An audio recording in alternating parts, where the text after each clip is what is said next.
Students, last lecture में हमने section 144 discuss किया था और next section 144 sub clause A. जैसा कि मैंने पहले भी कई बार लेक्चर में कहा है कि जब भी किसी सेक्शन में मूल सेक्शन के साथ ए या बी लगा हुआ है तो इट्स मीन्स कि ये बाद में अमेंडमेंट के थ्रू जोड़ा गया है। तो इस तरह से सेक्शन 144 ए जो है वो बाद में इसको जोड़ा गया है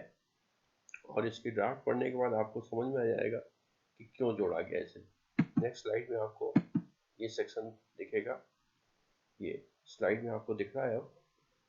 इसमें इसकी हेडिंग है power to prohibit carrying arms in procession और मास ड्रिल और मास ट्रेनिंग विथ आर्म्स, यानी जुलूस या सामूहिक अभ्यास या सामूहिक सशस्त्र प्रशिक्षण में शस्त्र ले जाने को प्रतिषेध करने की शक्ति। एक समय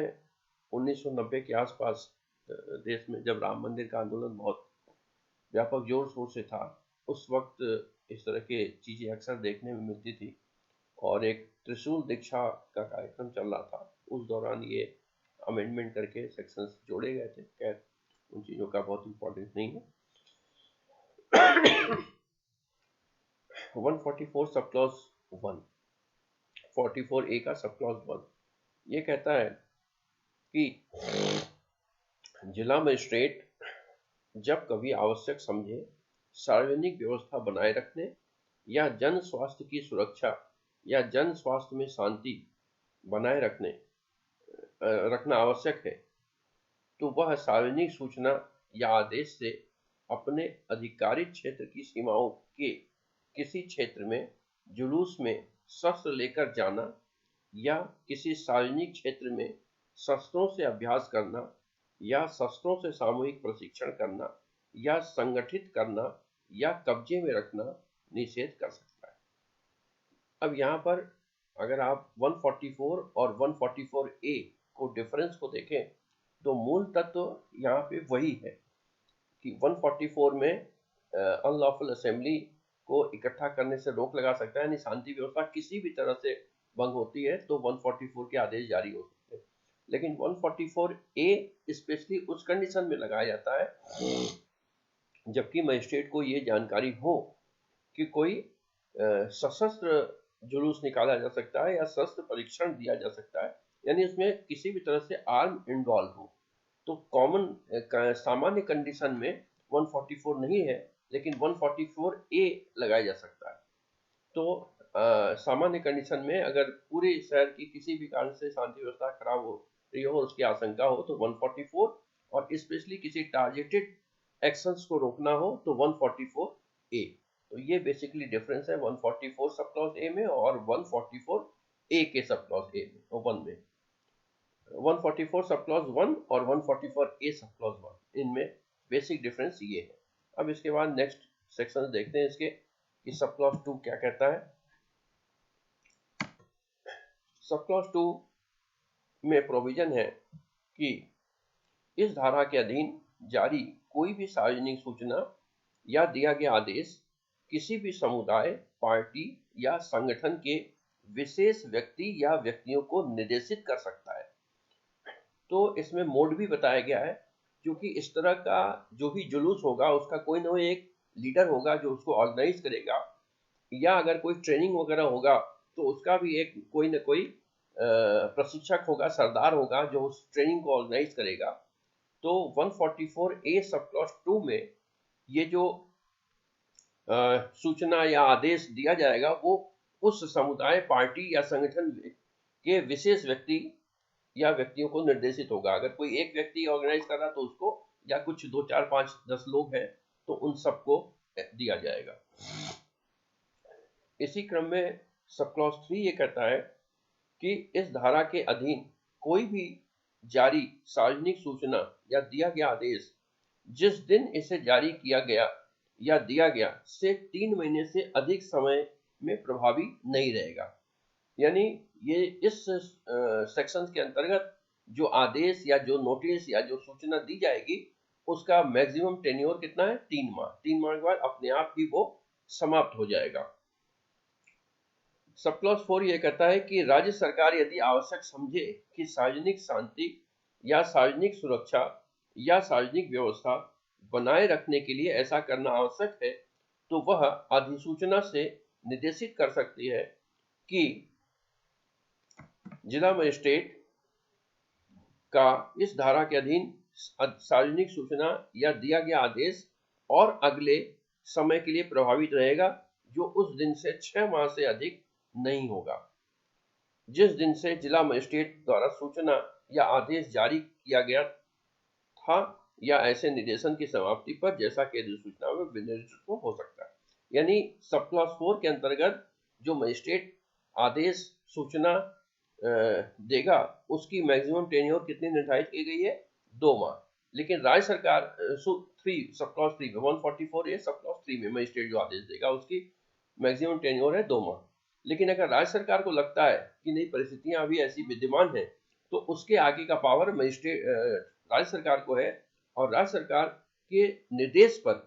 उस मजिस्ट्रेट के द्वारा जो जारी किया गया आदेश है उसको 4 महीने के लिए और बढ़ाया जा सकता है। यानी मैक्सिमम टेन्योर 2 की बजाय 6 महीने हो जाएगा। ये प्रोविजन 144 में भी है और यही सेम प्रोविजन 44A में भी है। तो यहाँ पर प्रोविजन में कोई डिफरेंस नहीं है।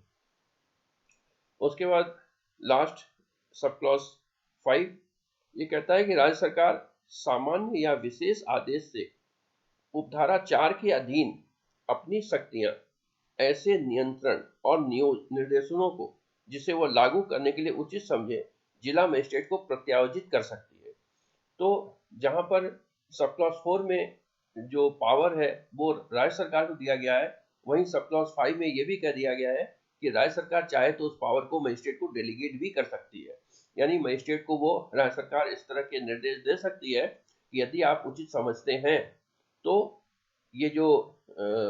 रोक लगाई गई है, रोक की जो सूचना दी गई है या आदेश दिया गया है उसको आप मैक्सिमम 6 माह तक के लिए बढ़ा भी सकते हैं। तो ऐसे आदेश आने पर मजिस्ट्रेट के ऑर्डर से ही वो चीजें बढ़ जाएंगी और फिर राज्य सरकार के लिए अधिसूचना जारी करने की आवश्यकता नहीं होगी। एक एक्सप्लेनेशन इसमें जुड़ा हुआ है क्योंकि ऊपर सबसे पहले सब क्लॉज 1 में ही आर्म्स वर्ड का यूज किया गया है तो यहाँ पर फिर आर्म्स की का इंटेंशन क्या है ये बताया गया है, जिसमें लिखा है the word arm shall have meaning assigned to it in section 153A of Indian penal code. यानी शस्त्र का या अस्त्र का वही अर्थ होगा जो कि भारतीय दंड संहिता के धारा 153A में बताया गया है। तो इस तरह से इस पार्ट का जो यानी पब्लिक न्यूसेंस को रिमूव करने के लिए जो शक्तियां दी गई हैं उसके जो हेड है उसमें से ये तीसरा हेड कंप्लीट होता है और ये आपको अच्छे से तैयार कर लेना चाहिए क्योंकि एग्जाम के लिए भी बड़ा इंपॉर्टेंट है। तो ये चैप्टर 10 लोक व्यवस्था और प्रशांति बनाए रखने के लिए क्या क्या उपाय किया जा सकता है, क्या शक्तियां दी गई है, उसके अंतर्गत पहला पार्ट था विधि विरुद्ध जमाव को हटाने के लिए क्या शक्तियां दी गई हैं। उसके बाद बी पार्ट था कि लोक न्यूसेंस को रिमूव करने के लिए क्या शक्तियां दी गई हैं और उसके बाद ये सी पार्ट था कि कोई न्यूसेंस के आशंकित अर्जेंट मामले हो तो उसमें क्या शक्तियां मजिस्ट्रेट को दी गई हैं। अब इसके बाद नेक्स्ट जो इसका डी पार्ट है वो है जो स्थायी संपत्ति, स्थावर संपत्ति जिसको आप कह सकते हैं, स्थायी संपत्ति के बारे में कोई विवाद हो तो उसके संबंध में उसके निपटारे के लिए क्या शक्तियां दी गई हैं। ये पार्ट डी है जिसमें सेक्शन 145 से 148 तीन सेक्शन इन्वॉल्व है। हालांकि दिखने में 3 सेक्शन है लेकिन 145 का जो पार्ट है ये काफी बड़ा है। तो इसको देख लेते हैं क्या इसमें प्रोविजन है।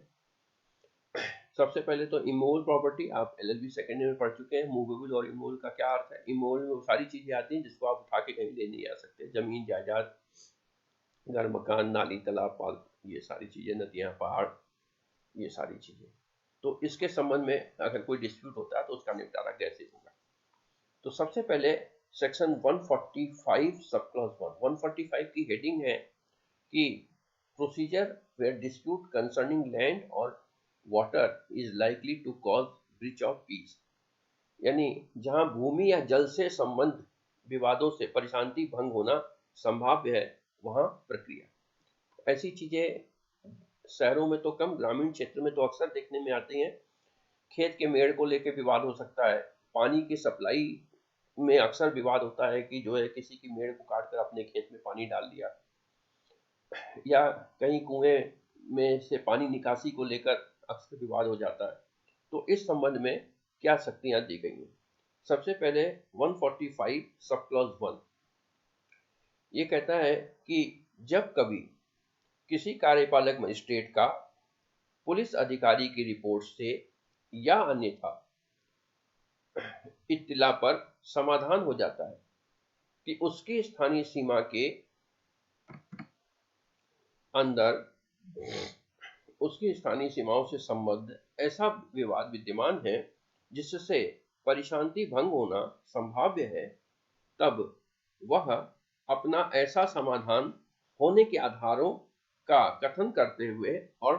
ऐसे विवाद से संबद्ध पक्षकारों से यह अपेक्षा करते हुए लिखित आदेश देगा कि वे विनिर्दिष्ट तारीख और समय पर स्वयं लीडर द्वारा उसके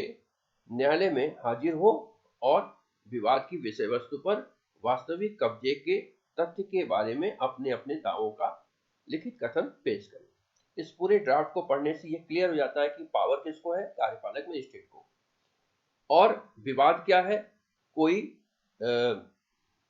भूमि या जल या उसकी सीमाओं से संबंधित विवाद है जिसके विवाद से परिशांति भंग होना संभाव्य है। तो कार्य क्या होगा? कार्य होगा कि विवाद से संबंधित दो पक्ष होंगे, विवाद तभी होगा जब दो पक्ष होंगे, तो विवाद से संबंधित दोनों पक्षों को लिखित में आदेश दिया जाएगा कि वो मजिस्ट्रेट के ऑफिस में, मजिस्ट्रेट के कोर्ट में उपस्थित हो और अपने अपने पक्ष प्रस्तुत करें। यहाँ ये भी आवश्यक नहीं है कि वो स्वयं ही हो, लीडर के माध्यम से वो उपस्थित हो सकते हैं। जैसे मान लीजिए कि कोई भूमि है सार्वजनिक और उसको कोई व्यक्ति कब्जा करना चाह रहा है, तो उसके पक्ष में एक लोग होंगे और कुछ लोग दूसरे पक्ष में होंगे। तो गांव के आम जन ये कह रहे होंगे ये पब्लिक प्लेस है, और जो कब्जा करना चाह रहा है वो कह रहा है ये मेरी ओन प्रॉपर्टी है। तो इसको लेकर विवाद इस तरह के अक्सर होते हैं। सब क्लॉज 2 ये कहता है कि इस धारा के प्रयोजनों के लिए भूमि या जल पद के अंतर्गत भवन, बाजार, मीन क्षेत्र, फसलें, भूमि की अन्य उपज और ऐसी किसी संपत्ति के भाटक या लाभ, भाटक यानी किराया या लाभ भी है। ठीक है, तो ये तो ट्रांसफर ऑफ प्रॉपर्टी एक्ट से गवर्न होता है, जहां पर कि क्लियर कट टीपी आपने सेकेंड ईयर पढ़ रखा है, जहां पर कि स्थायी संपत्ति के संबंध में क्या अर्थ है उसका ये बताया गया है, इसलिए बहुत इंपॉर्टेंट नहीं है। 145 सब क्लॉज 3 145 सब क्लॉज 3 ये कहता है कि इस आदेश की एक प्रति की तामील इस संहिता द्वारा समनों की तामील के लिए उपबंधित रीति से ऐसे व्यक्ति या व्यक्तियों पर की जाएगी जिसे मजिस्ट्रेट निर्दिष्ट करे, और कम से कम एक प्रति विवाद की विषय वस्तु पर या उसके निकट किसी सहज दृश्य स्थान पर लगाकर प्रकाशित की जाएगी। क्योंकि 145(1) में मजिस्ट्रेट आदेश जारी करता है, तो उस आदेश की पालना कैसे होगी, लोगों को पता कैसे चलेगा? तो इसके लिए जो प्रक्रिया अपनाई जाएगी वो सीआरपीसी में ही, जो सेक्शन 61 ऑनवर्ड आपने पढ़ रखा है, समन तामील करने की प्रक्रिया का अनुपालना किया जाएगा और उसी रीति से इसकी पालना की जाएगी और एक प्रति चस्पा किया जाएगा।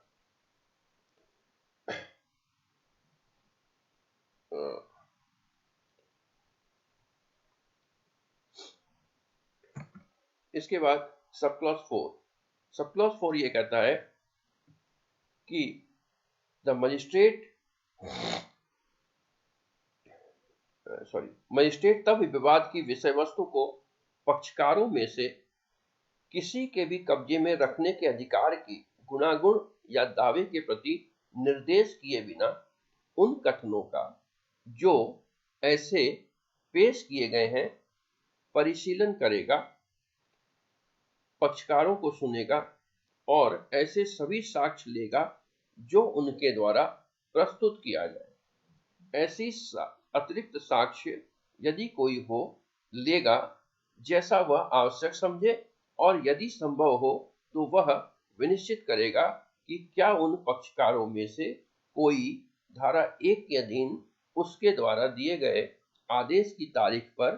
विवाद की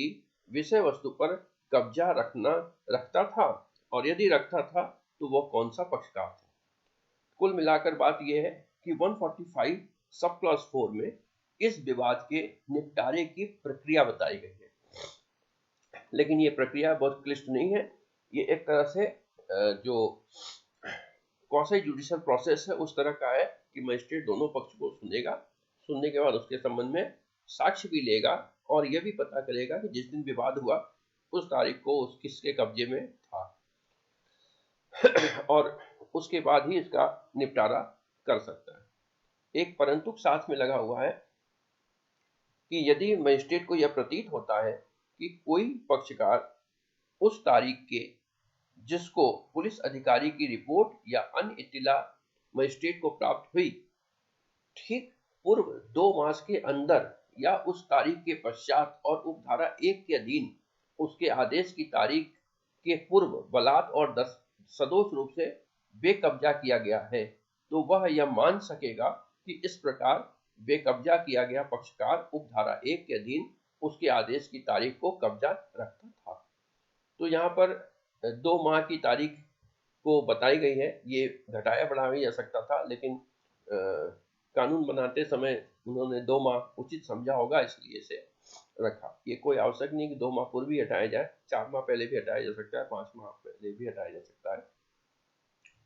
तो इस बात की वो तहकीकात कर लेगा और उसके बाद ही इस संबंध में कोई कार्रवाई की जाएगी।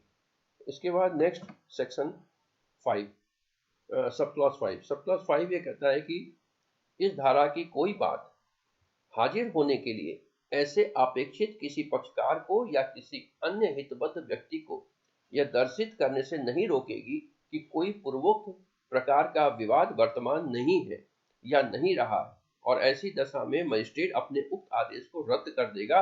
और उस पर आगे की सब कार्रवाइयां रोक दी जाएगी, किंतु उपधारा 1 के अधीन मजिस्ट्रेट का आदेश ऐसे रद्दीकरण के अधीन रहते हुए अंतिम होगा। यानी अचानक से भी विवाद हो सकता है, वास्तव में जरूरी नहीं कि पहले से कोई विवाद हो। तो ऐसे कंडीशन में जब मजिस्ट्रेट के सामने कोई हाजिर व्यक्ति बता देता है कि भाई इस तरह का कोई पूर्व पहले से कोई विवाद नहीं था, अचानक से हो गया, तो फिर वो जांच पड़ताल की प्रक्रिया आवश्यक ही नहीं है। तो ऐसे कंडीशन में मजिस्ट्रेट उस पूरी प्रोसीडिंग्स को समाप्त कर देगा। उसके बाद सब क्लॉज 6। सब क्लॉज 6 में ए और बी 2 पार्ट है। सब क्लॉज 6 ए ये कहता है कि यदि मजिस्ट्रेट यह विनिश्चित करता है कि पक्षकारों में से एक का उक्त विषय वस्तु पर ऐसा कब्जा था या उपधारा 4 के परंतु के अधीन ऐसा कब्जा माना जाना चाहिए, तो वह यह घोषणा करने वाला कि ऐसा पक्षकार उस पर तब तक कब्जा रखने का हकदार है तब तक जब तक उसे विधि के सम्यक अनुक्रम में बेदखल न कर दिया जाए, और यह निर्देश करने वाला कि जब तक ऐसी बेदखली न कर दी जाए तब तक ऐसे कब्जे से कोई विघ्न न डाला जाए आदेश जारी करेगा, और जब वह उपधारा 4 के परंतु के अधीन कार्यवाही करता है तब उस पक्षकार को जो बलात् और सदोष बेकब्जा किया गया है कब्जा लौटा सकता है। यहाँ ये एक तरह से सिविल मैटर के स्टे के जैसा है कि जिस व्यक्ति के संबंध में विवाद है और वो व्यक्ति ये कहता है कि मुझे कब्जे से निकाल दिया गया है, अगर मजिस्ट्रेट का ये समाधान हो गया है कि उस तारीख को वह व्यक्ति कब्जे में था, तो उसे रिस्टोर किया जाएगा और उसे जब तक कब्जे से हटाने के लिए आदेश नहीं दिए जाएंगे जब तक कि मामले की पूरी सुनवाई नहीं हो जाती। अगर सुनवाई होने के बाद लगता है कि वो व्यक्ति गलत ढंग से कब्जे में था तो निश्चित तौर पर मजिस्ट्रेट उसे हटाने का आदेश दे सकता है, और अगर पहले से साबित हो जाता है तो फिर उसका अधिकार बना ही रहेगा। तो ये बिल्कुल सिविल प्रोसीजर में जो स्टे है ऑर्डर 39 उसकी तरह का ये प्रोविजन एक तरह से एग्जीक्यूटिव मजिस्ट्रेट को भी दिया गया है। सब क्लॉज 6 का बी ये कहता है कि इस उपधारा के अधीन दिया गया आदेश उपधारा 3 में अधिकथित रीति से तामील और प्रकाशित किया जाएगा। यानी ये भी आदेश जो दिया जाएगा इसकी भी तामील कैसे होगी, तो समन की तामील की तरह, यानी सेक्शन 61 सीआरपीसी ऑनवर्ड की तरह। इसके बाद सब क्लॉज 7 ये कहता है कि जब किसी कार्यवाही के पक्षकार की मृत्यु हो जाती है तब मजिस्ट्रेट पूर्व मृत पक्षकार के विधिक प्रतिनिधि को कार्रवाई का पक्षकार बनवा सकेगा और फिर जांच चालू रख सकेगा। और यदि इस बारे में कोई प्रश्न उत्पन्न होता है कि मृत पक्षकार का ऐसी कार्यवाही के प्रयोजन के लिए विधिक प्रतिनिधि कौन है, तो मृत पक्षकार का प्रतिनिधि होने का दावा करने वाले सब व्यक्तियों को उस कार्यवाही का पक्षकार बना लिया जाएगा। यानी ये जो सिविल डिस्प्यूट होते हैं जो कि बहुत लंबे समय तक चलते हैं और उस लंबे समय तक चलने में हो सकता है कि मूल जो पक्षकार है उसकी मृत्यु हो गई हो, तो ऐसे कंडीशन में उसके अधिकार तो समाप्त नहीं होते, तो लीगल एयर्स उसकी जगह सबरोगेट हो जाएंगे। तो सबरोगेशन का भी प्रोविजन सीपीसी में दिया हुआ है। जो सीपीसी का अगर पढ़े तो वहां पे आप इसको देख सकते हैं डिटेल में कि सबरोगेशन के क्या प्रोविजंस होते हैं। उसके बाद नेक्स्ट सब क्लॉज 8 ये कहता है कि यदि, यहाँ पे 8 दिख रहा है, यदि मजिस्ट्रेट की राय है कि उस व्यक्ति उस संपत्ति की जो इस धारा के अधीन उसके समक्ष लंबित कार्रवाई में विवाद की विषय वस्तु है, कोई फसल या अन्य उपज शीघ्रता या प्रकृत्या क्षयशील है,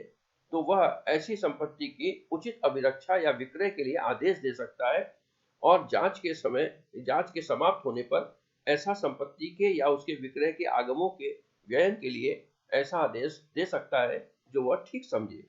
इसका मतलब यह है कि अगर वो डिस्प्यूट किसी एग्रीकल्चर लैंड से संबंधित है और उसमें कोई फसल बोई हुई है, तो नेचुरली विवाद के समय तक विवाद के कारण इस मामले के निपटारा होने तक विवाद के कारण वो फसल न खराब हो जाए, तो फसल के रखरखाव के लिए उचित उसकी समाधान के लिए वो किसी को जिम्मेदारी दे सकता है, उसका व्यय विक्रय करवा सकता है। विक्रय के बाद जो पैसा है वो सरकारी खाते में जमा रहेगा। निपटारे के बाद जो भी उसका उचित हकदार होगा उसको वो जमा कर दिया जाएगा। इसके बाद लास्ट 2 सब क्लॉजेस के छोटे छोटे से हैं। एक है सब क्लॉज 9, यदि मजिस्ट्रेट ठीक समझे तो वह इस धारा के अधीन कार्यवाहियों के किसी प्रक्रम में पक्षकारों में से किसी के आवेदन पर किसी साक्षी के नाम समन यह निर्देश करते हुए जारी कर सकता है कि वह हाजिर हो या कोई दस्तावेज या चीज पेश करे। यानी अगर उस मामले में किसी साक्ष्य की आवश्यकता हो, पक्षकारों ने क्या हो कि साहब फला से पूछ लो, फला जानता है, तो वो एक साक्ष्य के तौर पर मजिस्ट्रेट उसको अपने यहाँ बुला भी सकता है समन जारी करके। और लास्ट सब क्लॉज 10 ये है कि इस धारा की कोई बात धारा 107 के अधीन कार्यवाही करने की मजिस्ट्रेट की शक्तियों का अल्पीकरण करने वाली नहीं समझी जाएगी। यानी ऐसा नहीं है कि ये जो पावर है वो सारे के सारे पावर जो एग्जीक्यूटिव मजिस्ट्रेट को दे दिया गया, तो इससे 107 में जो मजिस्ट्रेट की पावर है उसको समाप्त करता है। और 107 में क्या पावर है ये मैंने आपको बताया है, जहां पर कि कोई बलवा दंगा होने की कंडीशन में मजिस्ट्रेट उसको अरेस्ट करवाकर और उसे शांति व्यवस्था न भंग हो इसके लिए बॉन्ड एक्सिक्यूट करने के लिए कह सकता है। तो जो बॉन्ड एक्सिक्यूट करने की जो पावर है वो ऑलरेडी बने रहेंगे मजिस्ट्रेट के, और इसके दौरान ये प्रक्रिया चलती रहेगी। यानी ये भी हो सकता है कि आसन्न संकट हो विवाद का, तो मजिस्ट्रेट उनको अरेस्ट करके और 6 महीने के बेल बॉन्ड एक्सिक्यूट करने के लिए, मैक्सिमम 7 भर के बेल बॉन्ड एक्सिक्यूट करने के लिए कहे, और उसके बाद इस दौरान ये डिस्प्यूट चलता रहे। और चूंकि बेल बॉन्ड अपने आप ही 6 महीना है जितने टाइम के लिए दिया गया, मैक्सिमम टाइम 1 साल का हो सकता है, वो समाप्त हो जाएगा। उस दौरान विवाद का निपटारा हो जाता है तो सो एंड सो गुड, और अगर पहले हो जाता है तो वो अपने आप ही समाप्त हो जाएगा। तो इस तरह से सेक्शन 145 जो कि बहुत ही इंपॉर्टेंट सेक्शन है सीआरपीसी का, ये मैं समझता हूँ कि कंप्लीट हो गया। इसे आप अच्छे से तैयार कर लें, बहुत ही ज़्यादा इंपॉर्टेंट है। Okay, all the best, thank you.